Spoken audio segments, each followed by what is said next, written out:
अभी सुबह फरक्का में था मैं, एक साहब से मुलाकात हुई, उनके घर पे दावत थी, हमारी नाश्ते की दावत थी, हमारे बड़े पुराने मिलने वाले थे। वहां पर उनका एक दोस्त था जो सरकारी टीचर है, गवर्नमेंट टीचर है।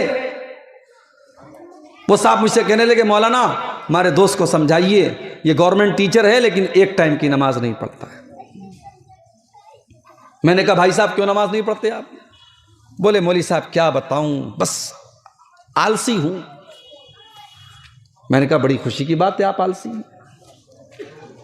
आलसी हैं, बड़ी खुशी की बात है साहब। मैंने कहा गवर्नमेंट टीचर हैं आप? कहा हाँ। मैंने कहा कितने बजे का स्कूल है? बोले 8 बजे का। मैंने कहा कितनी बार ऐसा होता है कि आप 8 बजे के बजाय 9 बजे स्कूल जाएं?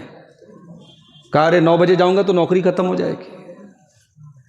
मैंने कहा आपकी नौकरी की ड्यूटी 8 बजे, आप 7:30 बजे अपने स्कूल के लिए रेडी हो जाते हैं। आपका स्कूल अगर खुला है तो आप स्कूल पढ़ाने जाएंगे, क्योंकि आपकी रोजी रोटी उसके साथ जुड़ी हुई है, आप उसमें कोई नागा नहीं करेंगे। इसलिए आप ये मत कहिए कि मैं काहिल हूं, आप ये कहिए कि मुझे नमाज की अहमियत का एहसास नहीं है। मैंने कहा अगर आपकी फ्लाइट हो कलकत्ता से सुबह 4 बजे, आप रात को 3 बजे उठ जाएंगे, क्योंकि आपको पता है कि फ्लाइट छूट जाएगी तो फिर मेरा सारा प्रोग्राम तबाह हो जाएगा। जिस चीज की आपको अहमियत पता है उसके लिए आप रातों की नींद भी कुर्बान कर सकते हैं, और जिस चीज को आपने अपने दिल में कोई मकाम ही नहीं दिया है, कोई अहमियत ही नहीं दी है, उस चीज के लिए आप क्यों मेहनत करेंगे मेरे प्यारे साथियों? आईएएस ऑफिसर 18 घंटे की पढ़ाई करने के बाद आईएएस ऑफिसर बनता है। न रात के खाने का होश है, न सोने का होश है।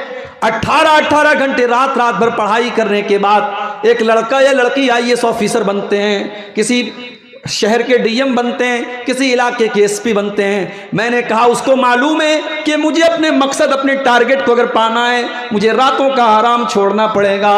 मैंने कहा मेरे प्यारे भाई, अगर आपको यह पता चल जाए कि मेरी जिंदगी का मकसद क्या है और उस मकसद को पूरा करने की धुन अगर आपके दिल में पैदा हो जाए तो आप रातों को उठ करके तहज्जुद पढ़ेंगे। भाई तहज्जुद की नमाज क्या है? सारी दुनिया अपने बिस्तर पर आराम कर रही है और अल्लाह के बंदे तहज्जुद की नमाज पढ़ते क्यों? ततजाफा जुनूबुहुम अनिल मज़ाजि'i यदऊना रब्बहुम खौफन व तमा। सारी दुनिया अपने अपने बिस्तरों पर लेटी हुई है और अल्लाह के बंदे अल्लाह की बारगाह में अपना बिस्तर छोड़ करके अल्लाह की बारगाह में तहज्जुद की नमाज पढ़ रहे हैं, रो रहे हैं, जन्नत का सवाल कर रहे हैं, जहन्नम से बचने की दुआएं कर रहे हैं। अल्लाह फरमाता है ये मेरे नेक बंदे हैं, ये मेरे मोमिन बंदे हैं जो अपने बिस्तर से अलग रहते हैं। मैंने कहा आपके पास नमाज छोड़ने का कोई बहाना नहीं है। कल कयामत के दिन अल्लाह आपसे पूछेगा। सुबह 8 बजे तू स्कूल के लिए रेडी हो जाता था, तू गवर्नमेंट टीचर था, और 4 बजे फजर के लिए तू नहीं उठ सकता था, तू कहता था मैं आलसी हूं। तुझे अपनी दुनिया की रोजी रोटी प्यारी थी लेकिन तुझे नमाज प्यारी नहीं थी, तेरे दिल में नमाज की कोई अहमियत नहीं थी, इसलिए तू नमाज नहीं पढ़ता था। हालात ये है मेरे भाई।